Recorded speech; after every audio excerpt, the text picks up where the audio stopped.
La gabelle, la taille, l'impôt sur les épices, pour cette année, ça fait combien? 200 000 ducats, monseigneur.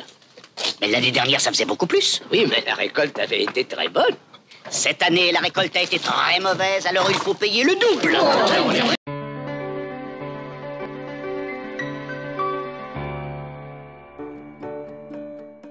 Bonjour YouTube, Julien, expert bancaire et marché financier de Paris à Genève en passant par Londres et Moscou.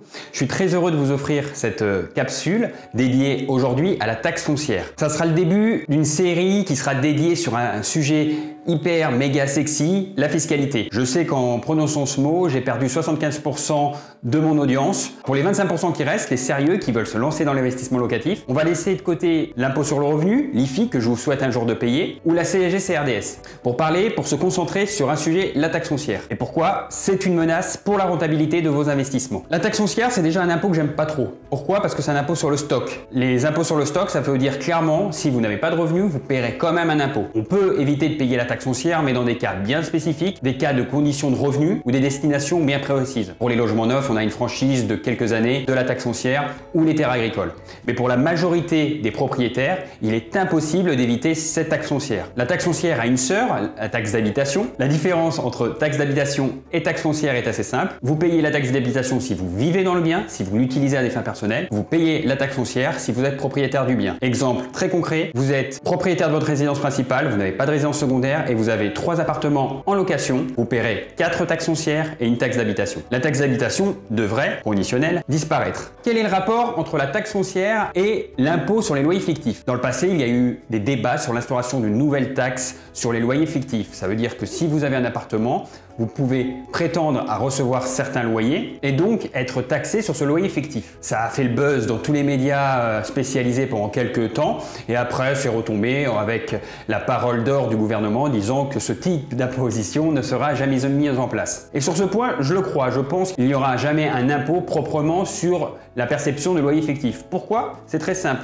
Il y a la taxe foncière. Pourquoi créer un nouvel impôt impopulaire alors qu'on peut utiliser un impôt connu de tous et déjà en application? La taxe foncière est calculée sur un loyer théorique que vous percevriez si votre logement était mis en location. Alors la bonne nouvelle, c'est que ce loyer spécifique a été calculé dans les années 70, donc il est très bas. Mais aussi, il crée beaucoup d'incohérences. Par exemple, dans les années 70, une famille qui vivait dans une tour flambant neuve à Sarcelles payait beaucoup moins qu'une famille qui habitait dans un taudis insalubre dans le 4e arrondissement, dans le Marais, près de la place des Vosges. Il y a beaucoup de choses qui ont changé en 50 ans, et pourtant la taxe foncière n'a, pour la majorité, pas fondamentalement changé. Alors pourquoi ça n'a pas changé? Tout simplement parce que c'est une bombe politique au niveau national et au niveau local. Si on applique ce changement cadastral, certaines taxes foncières pourraient être multipliées par 5 voire par 7. Si vous payez 300 € aujourd'hui par an, vous paierez 1500 € par an. Ce qui change complètement la rentabilité d'un investissement pour la majorité des investisseurs, en particulier les petits investisseurs. Donc pour résumer, pourquoi créer un nouvel impôt alors que la taxe foncière pourrait remplir ce rôle à merveille? Avec la suppression supposée de la juste et logique taxe d'habitation, la légendaire frugalité de nos élus locaux et nationaux en matière de dépenses publiques et la situation économique catastrophique, il va falloir trouver des ressources. Et dans une situation économique compliquée, taxer les méchants propriétaires et les méchants usuriers sera une solution qui sera, à mon avis, très utile. Alors que faire? Il y a des solutions à appliquer en amont de votre investissement. Pour les connaître, on en parlera dans des futures vidéos. Je vous invite à vous abonner à la chaîne, à partager cette vidéo et à vous inscrire sur la newsletter sur mon site internet en description www.comprendrepourentreprendre.info et ainsi vous former pour vos finances personnelles et avoir une stratégie d'investissement dans la période compliquée que nous allons traverser. Merci d'avoir suivi cette vidéo et je vous dis à très bientôt